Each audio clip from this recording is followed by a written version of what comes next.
What up mga solid subscribers, no? So and guys, manonood po tayo ng updates po sa ating Mahalima, no? So okay guys, no? Ang papanoorin po natin ay itong video po ng ating Mahalima sa unang-una is Why So Triggered, no? Very big shoutout po kay Miss O, no? Okay guys, so without further ado, let's all watch this. SB19 Moonlight is P-Pop Music Awards Song of the Year nominee. Oh!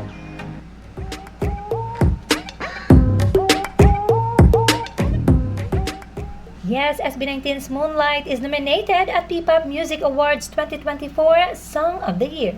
But a certain fandom is so triggered by it. Oh? They're saying Moonlight is a flop and is not qualified for the nomination. First of all the songs nominated deserve to win.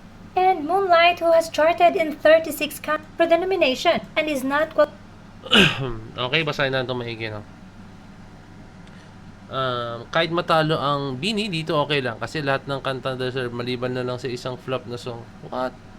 May naligaw na isa. Yung apat ng top chart ang viral hits and yung view sobrang laki yung isa kaya. Moonlight ay mas successful lang COT. Cherry on top sa streams at charts. Okay? qualified for the nomination.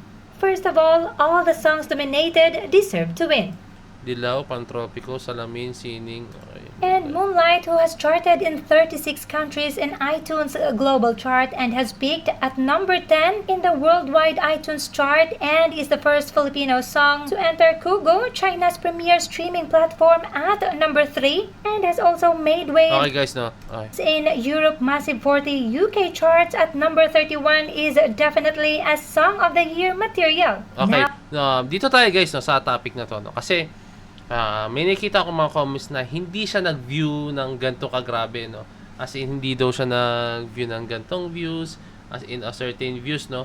Pero kasi hindi mo siya pwedeng ibase lang po sa Song of the Year. Depende po sa views sa YouTube, no?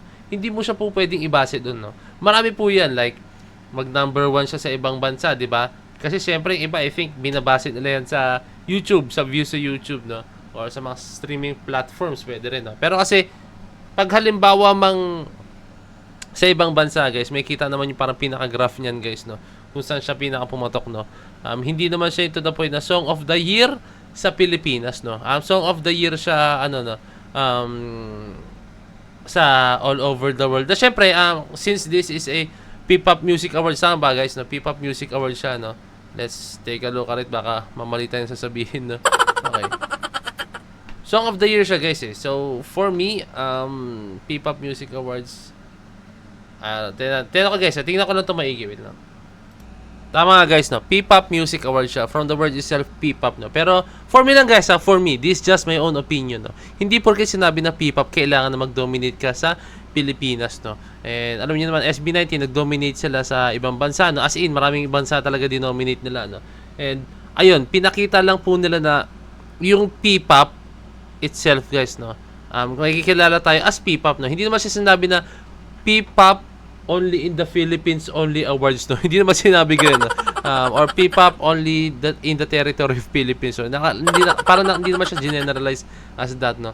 Basta sinabi siya P-Pop Music Awards po, guys, no? So, ayan. I think kung bagbabasihan po natin yung yung views, okay, sige, pwede. Pero kasi siya, as a whole siya, guys. Hindi naman siya sa YouTube lang, guys, no? Ayun lang. Pero hindi sa nag-hate ako sa ibang mga nominees, no? Pero syempre, yun lang naman, no? So, hindi naman po magno-nominate sila ng isang grupo or kanta kung hindi rin nila na-research itong maigi, no? at number 3 and has also made waves in Europe Massive 40 UK charts at number 31 is definitely a Song of the Year material. Now, if this is fan voting, you who have claimed to be a bigger fandom and more popular should have no problems with it. So why are you so triggered unless you are threatened? Well, you should be because 18 will fight tooth and nail for SB19. Tama, no? Kasi, ewan ko, pero pwede, naman tayo sa ganyang gawain, eh. Sana po itigan lang po natin yung ganyan kasi it's not helping lang, no? Talagang dinudungisan lang po natin yung pamangyari, madudungisan lang po natin yung P-pop community natin, no? Kaya yung mga ganyang klasa ng mga issue is sana itigil natin, no? Maraming mga ganyan pa sa ngayon, no? Hindi talaga siya agad mawawala, no? Pero nadadamage lang po, no? Wag naman sana to the point na yung ibang mga casual fans na gustong pumasok sa fandom na kung ano mapapasok yung fandom nila, no? Baka sabihin nila, ay, ayoko na pala maging gantong, ano, kasi ang gulo-gulo pala, ayoko na dito, no? Nag-aaway-aaway lang, di ba? Kaya sana, baguhin natin. Kailangan po is, pare-para tayong Pinoy, no? Di ba? Huwag tayo masyadong negative sa mga bagay-bagay. Ako'y nandito. Two MMFF big movies feature Yebe? SB19 songs as OST. Ah, legit? Hindi lang palang mapa? Yes, you heard it right. Two Metro Manila Film Festival or MMFF movies from two of the biggest network in the country and top billed by the biggest actors in this generation are using SB19 songs as their original soundtrack Okay. or OST.